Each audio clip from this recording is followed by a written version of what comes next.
Greetings, my fellow red mooners. I hope you're enjoying this current energy portal. We've got a full moon, we've got the longest lunar eclipse going on. It's all very powerful energetically, and I don't know about you, but I am really feeling it. Yeah, so I just wanted to kind of share some of my insights regarding this full moon eclipse in Mars, and everything else that's going on now. I'm not an expert on astrology, so if you kind of want to know what's happening astrologically at the moment, you need to check out another video, because I'm not an expert on that. I'm just going to share some of my own insights, because my menstrual cycle synchronises with the full moon, which makes me a red mooner. I'll post a link in the description box below to another video from another channel that I just discovered, which kind of explains it really beautifully, the difference between women who synchronize on the new moon, which is more about kind of fertility and creation and motherhood, and women who synchronize with the full moon, which is kind of more about being like a healer, a sage, a teacher, an oracle, just this kind of like the witch archetype, basically, like the wild woman, the one that's hard to control, the one who is threatening to control systems, who speaks truth to power. These were the women who were basically burnt at the stake for being healers and for speaking the truth. Which was very threatening to the patriarchy and the patriarchal Abrahamic religions that were in control at the time.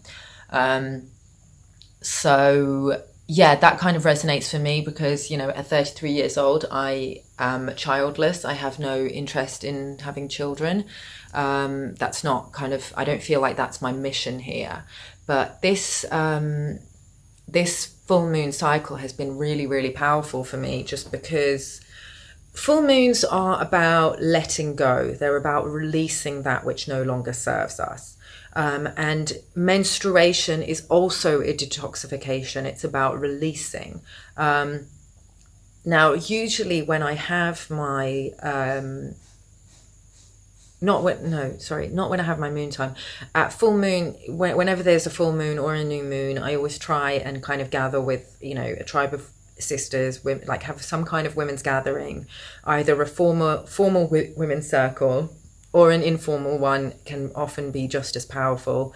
And then we kind of either set intentions for the new moon, or we discuss, I'm having some stuff releasing. Or if it's the full moon, then we discuss what we would like to release, what we'd like to let go of that month. And that kind of creates space for new to enter into your life and for you to manifest things once you've released things that moon season.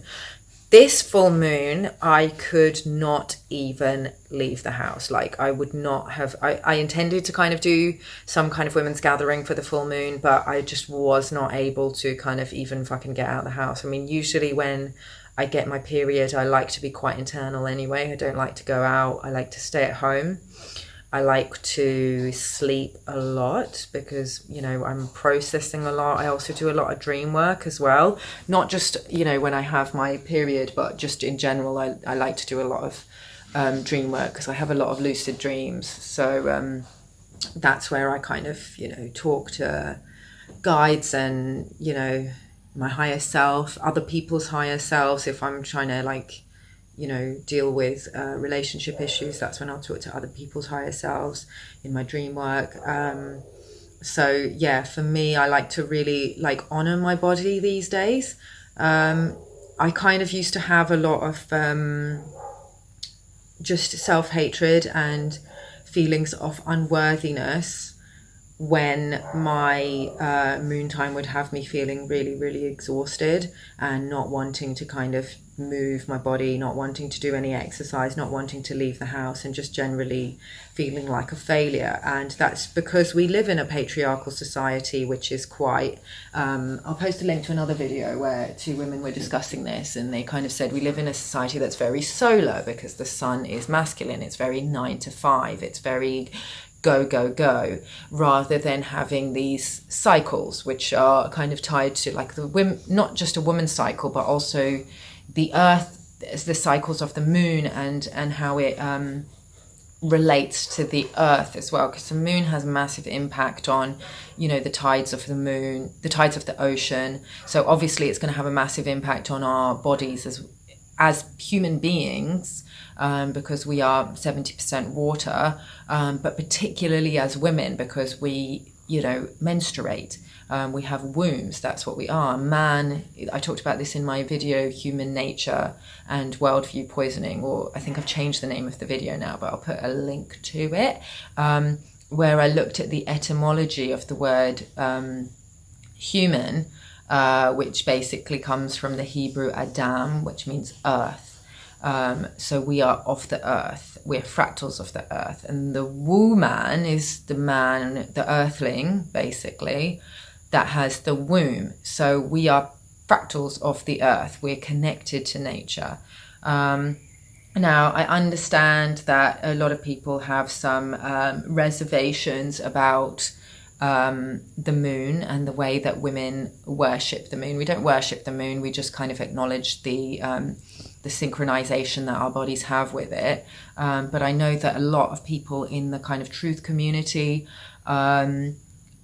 will talk about the moon as being not something that we really are. We're basically not, we don't fully understand what the moon is, you know. Could it be a satellite transmitting Saturn's energy to the earth? Yes, it's possible. You know, I know that scientific research has shown us that it is not the mass that it should be, consistent with the size that it is, that when you hit it, I think they hit it with something, and the sound that it made kind of indicated that it might be hollow. So now I don't know the full truth of what the moon is, and I kind of also, as part of my journey of connecting to this more feminine, my more feminine aspect, the more right brain intuitive aspect, I'm kind of rejecting a lot of this. I get a lot of messages on my Instagram and my Facebook about some of the things that I post, where people are quite politely asking me, you know, do I have any scientific research to back things up? Because, you know, just out of a genuine curiosity, where they want to research things and understand things better, which is fine. But, you know, firstly, I'm tired of doing free emotional labor for people. Like, as a teacher, people have come to me because they want my perspective on things, not because I am a conduit for other people's scientific research. That's a very patriarchal, left brain dominant way of looking at the world. And I'm not interested in trying to back up my own intuition and my own wisdom with scientific peer-reviewed studies, because that's just not my truth. Like, I've done that in the past to validate my right to take up space, but I don't need to do that anymore, because I know that I'm a human being who walks on this earth, and I have every right to my experience, and I have every right to speak my truth, and I don't have to validate it with scientific research to back it up. If you want to do scientific research to find out if what I'm saying is true, then you're welcome to do that. But I'm not going to do that anymore. Like, I will do that if I feel that it's necessary for my own understanding of things, and I will share what I know, but I'm not going to do free emotional labor for people anymore. So yeah, where was I? Let me just take a sip of my coffee. Ultimately, we have to accept that as human beings, we are never going to know the full truth. That is part of our mission here. It's to have our own human experience and report back to source. And it's only when we finally return to source that we will fully know the objective truth about everything. In the meantime, we can only speak our truth. Now, our truth might not be the objective truth, but it is a part of the whole truth. Do you understand what I'm saying? I'll do a separate video where I talk about what truth actually is. So many people are messaging me right now. I'm trying to make a video here. So yeah, ultimately in the search for truth, it's important to just trust your own intuition and just listen to yourself. Now, obviously I understand that people's intuition is large, can also be colored by social conditioning and what they want to be true because of a lot of deception and obfuscation by control systems and the media and things like that. But that is also part of the journey of peeling back the layers. You cannot force people to see the truth. They will see it when they're ready. So right now, going back to talking about this kind of lunar eclipse and what it's been revealing, for me, I've just been like letting go of a lot of things that are no longer serving me. I've been doing a lot of shadow work, reintegrating the shadow, a lot of inner child work, visualization, things like that, kind of self-hypnosis. And this kind of portal at the moment between the lunar eclipse that we're currently undergoing and the solar eclipse, which is on the August the 11th, it's a very powerful portal for us to utilize to let go of what no longer serves us. So for me personally, I had some things come up that were triggering deeper wounds. So, you know, I had a kind of an interaction a few months ago with somebody who behaved in a very sexually entitled way with me, made some very lewd sexual comments that were completely uninvited, that I had not given him any kind of invitation or indication that it was okay to talk to me in that way. And I hadn't properly dealt with it. Like, I called him out for it, but then he'd gaslit me by saying that because I've chosen the Ishtar avatar, who is kind of the Mesopotamian Assyrian moon goddess, the sacred feminine. She's basically she's the Assyrian archetype of Isis or the Celtic Ceridwen. She's got some similar characteristics to Kali, but Kali is definitely more of the kind of the destroyer and the dark feminine, the black goddess. She has some similarities to Aphrodite and Venus, but Aphrodite and Venus were basically sanitized versions of her. They kind of made her more appealing to the patriarchy by making her just the goddess of sexuality and love, when actually she's about a lot of other things. She's about truth, justice, retribution, divine wrath at those who violate natural law. If you don't know what natural law is, I've kind of talked about it before. It's basically ahimsa, do no harm. I will make a separate video about natural law because I don't want this video to get too long. So he kind of said that because I've chosen the goddess of sexuality and love, it's confusing for men who think that, you know, it's okay to approach me in a sexual way, which is just complete, utter bullshit. And I basically, because I was, it's getting a bit dark in here, because I was trying to preserve my friendship with him, I actually apologized to him for getting triggered, and I kind of explained that he was kind of triggering a deeper wound within me, which I thought that he would understand, because he's he puts on quite a spiritual front, spiritual face. Whether he is actually committed to kind of like truth and expansion, I'm not sure, because I haven't actually known him like on the physical too much. I've just kind of known him on social media for a few years. And I spoke to my teacher about this when it happened a few months ago. I kind of showed him the conversation. I was just like, do you think that I overreacted? And he was just like, absolutely not. You let the creep get off completely, way too lightly. And I don't think, you know, this is not to say that you did anything wrong, but I don't think that you needed to apologize to him. He basically explained to me that as women, we carry the energetic blueprint of yielding to predators, because a lot of the time, especially during wartime, our bodies as fractals of the earth were used as a tool of colonization and a way to oppress people by violating the feminine body. And so women who obviously knew, like, you know, if soldiers are fucking kind of storming your house, looting, you know, taking food and supplies and things that they need to kind of, you know, carry out their colonial missions, they would also not just loot houses, they would also loot female bodies.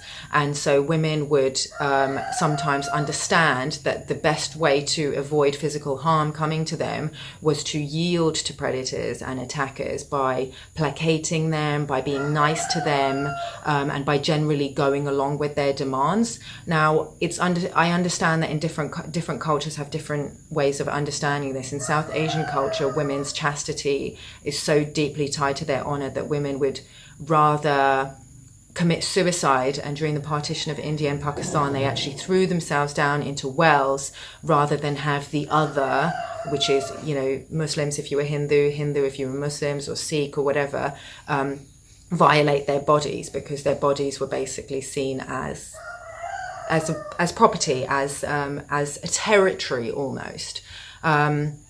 So he was basically saying that, you know, I'm just basically reacting out of these kind of codes, which are very, you know, and women who've been through any kind of sexual trauma will understand this, will know instinctively that a lot of the time that we will yield to predators and we will yield to attackers, which is why the whole conversation around Me Too has been very difficult, because women who don't carry these codes or haven't experienced this will not understand this. And a lot of men don't understand. Some men do, because, you know, if they've had past lives as women, or if they've had any kind of epigenetic sexual trauma in their bloodlines, they will understand how women have had to yield to predators and yield to attackers.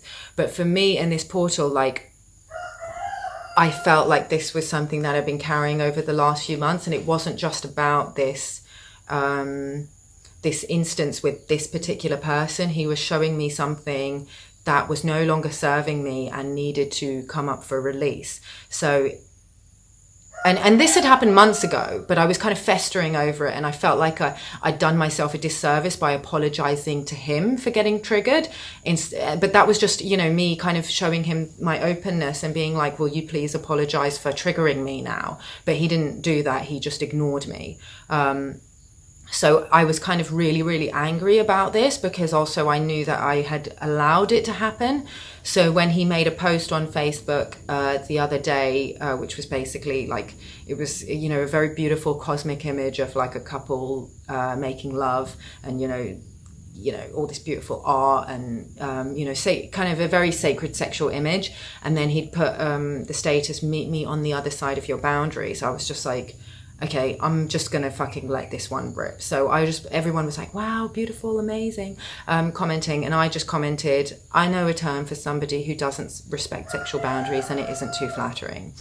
So then he obviously deleted me on Facebook. I'm sure he doesn't want people to know the story of what happened between me and him.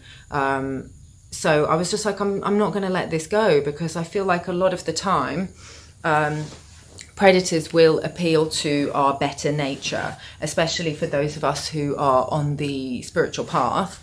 We want to be seen as nice and good. But this is the shadow. This is the shadow at work. Sorry, I'm just coming where the lighting is better. But right now, I think it's really, really important for us to integrate our shadows, because we're never going to achieve wholeness, and we're never going to achieve a place of unshakable self-love if we cannot accept the darker aspects of ourselves. So I was just like, I'm not going to be nice. Like, and again, you know, I messaged him and I was just like, you know, you can't handle the truth, can you? And again, he tried to gaslight me, and these spiritual gurus who kind of behave in narcissistic ways will try and appeal to your better nature. You know, they know that you want to be seen as a good person, so they will use spiritual concepts, what we like to refer to as New Age bullshit, which Mark Passio talks about a lot. You know, New Age deceptions, because the New Age was created by dark occultists. This is a form of spiritual gaslighting. So you know, he kind of responded with, I can't handle your negativity. You're just so negative all the time. You always take something and make it into a negative. And I'm just like, it is negative. Like, you violate somebody's sexual boundaries. That is a negative thing. And I'm going to call you out for it. I'm not going to detail the whole conversation, but it basically kind of ended with him going, okay, yeah, I made a pass at you, you know, like, I thought that you were interested in me. I'm just like, that, no, talking about how you would like to penetrate somebody, which is basically what he did, is not making a pass at somebody. It's acting in a creepy, entitled way. You know, even if I was interested in you, doesn't mean that you can talk to me in that way. Making a pass at somebody is perhaps inviting them for dinner. You know, it's maybe like touching their arm. That's making a pass at somebody, and this giving them plenty of opportunity to kind of back off. It's not kind of completely going all in and saying, this is what I would like to do to you sexually, when they've not given you any indication that they're even interested in you. It's just entitled behavior. And then he tried to gaslight me again by saying that because I've chosen the name Ishtar, she's pure evil, because dark occultists worship her, which again is a complete misrepresentation of what Ishtar actually represents.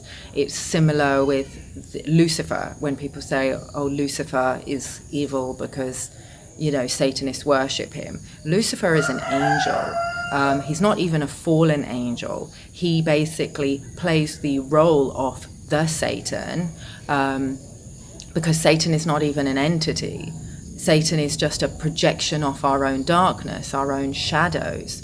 So for me, it was a really powerful opportunity for me to express my shadow, because I'm not interested in being nice.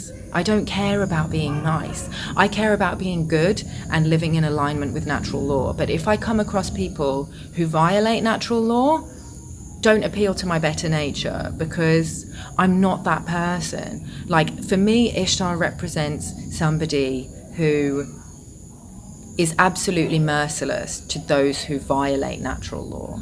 So if you're going to be a sexual predator, or I had another person who also came into my space during these few days that I'm processing all of this stuff, and starts basically denying the existence of white supremacy, and again trying to appeal to my logic and to my reason and to my nice nature. And I was just like, I'm not having it. You're a fucking idiot. Get the fuck off my profile. And accepting that shadow aspect of myself, that I can be rude and I can be a mean person sometimes, because I have very low tolerance for stupid bullshit, and loving myself completely for being like that has been so transformational. Like, this window is just, it's something that, like, it would take us, otherwise, if we didn't utilize the energies of this portal, to undo this conditioning could take years. But instead, I'm just taking these few days to just go, you know what, like, if you're going to prod and provoke me because you think that I'm just going to be nice and reasonable the whole time, you got another thing coming, because I will show you exactly what you think I am, and I'm totally okay with that. I love and completely accept myself in all my darkness. So that's what this portal has been showing for me. That's what I've been releasing and letting go of.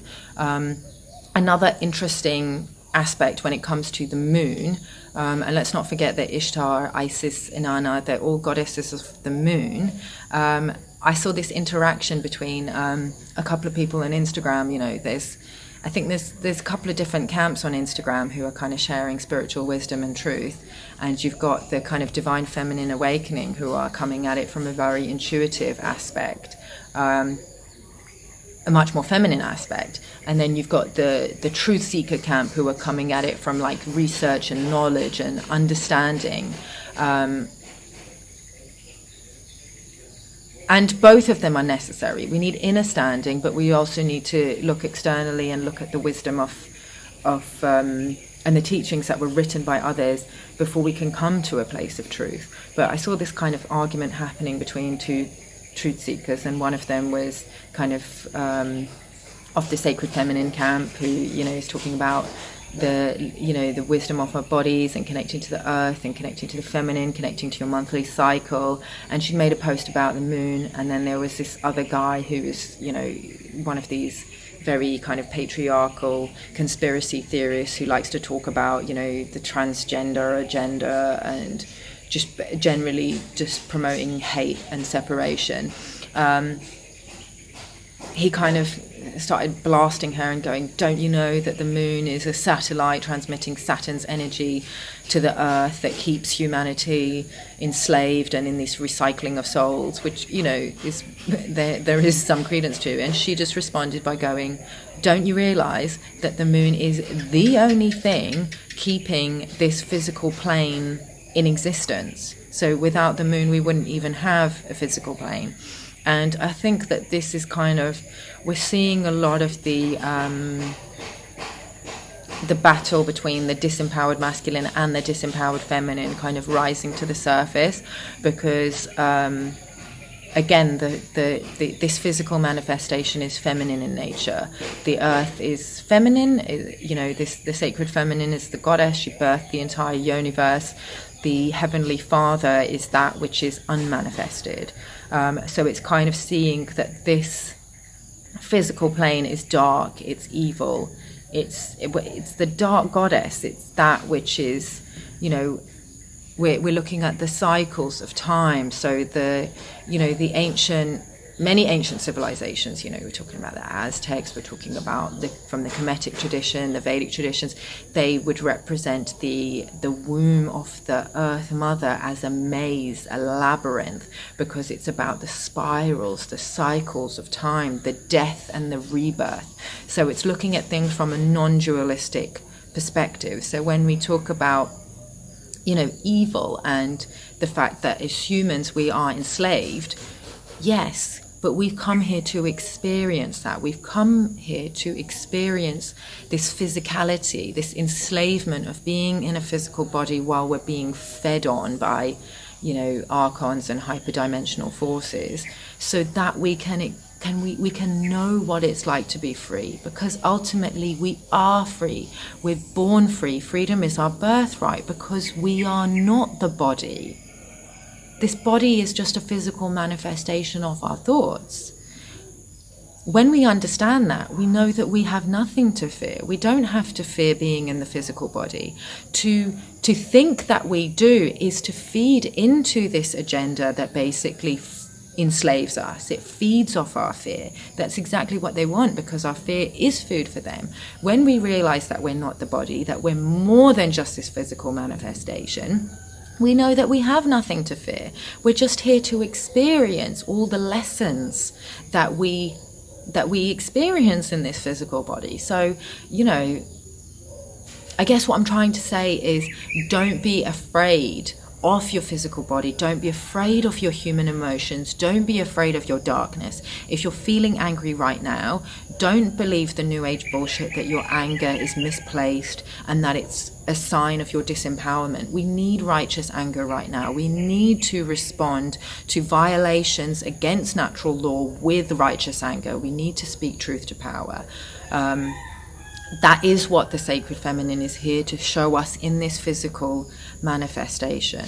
So just allow it, feel it, release it, accept it, know that you are whole, and love yourself in all your wholeness, in all your shadow aspects. Thank you so much for watching, guys. I love you all in all your darkness, and I will see you in the next video. One love. You're introduced to LSD, and unless you've taken some other drug, like for instance, like marijuana or something, well, you know, it's an altogether new thing, and you actually can have a religious experience